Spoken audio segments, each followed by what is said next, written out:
Bonjour à tous mes chers amis amoureux du savoir inutile, j'espère que vous allez bien et que vous êtes prêts pour un nouvel épisode. Thème du jour, on va s'intéresser à une lettre spéciale de notre alphabet.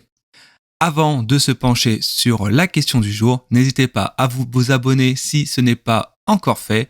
Et maintenant que c'est fait, je vous propose de commencer tout de suite.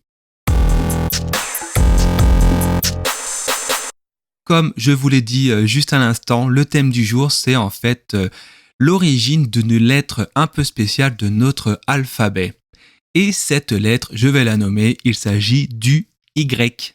Et oui, vous êtes-vous déjà posé la question, pourquoi est-ce qu'on a au final un I et également un Y? Pourquoi dit-on que ce I est grec? Eh bien, comme son nom l'indique, le Y est en fait d'origine grecque. Et tout simplement, il a été utilisé car il manquait un son au latin. Il manquait le son U qui n'était en fait pas présent dans l'alphabet latin. Et c'est pour ça que le Y a été intégré dans notre alphabet. Car il faut savoir que chez nos amis hellènes, le Y se prononce Upsilon. Et oui, et c'est également malheureusement ce même alphabet qu'on utilise aujourd'hui pour nommer les différents variants du virus dont on n'a pas le droit de prononcer le nom.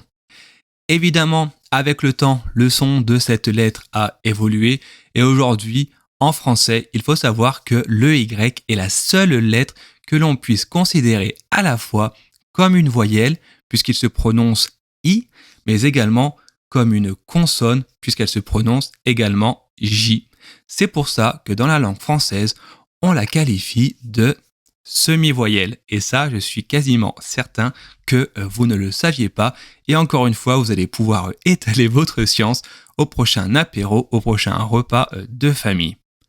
En tout cas, également, il y a une règle à savoir concernant la lettre Y. Comme le précise le larousse.fr, le Y n'admet généralement ni liaison et ni élision.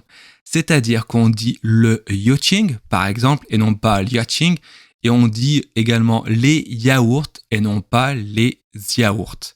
Donc, c'est également une chose à savoir sur notre langue française.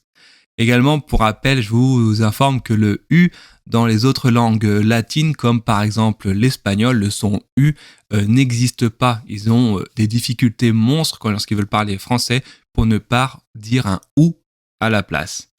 On arrive à la fin de cet épisode, j'espère qu'il vous a plu. Une nouvelle fois, n'hésitez pas à vous abonner si ce n'est pas encore fait.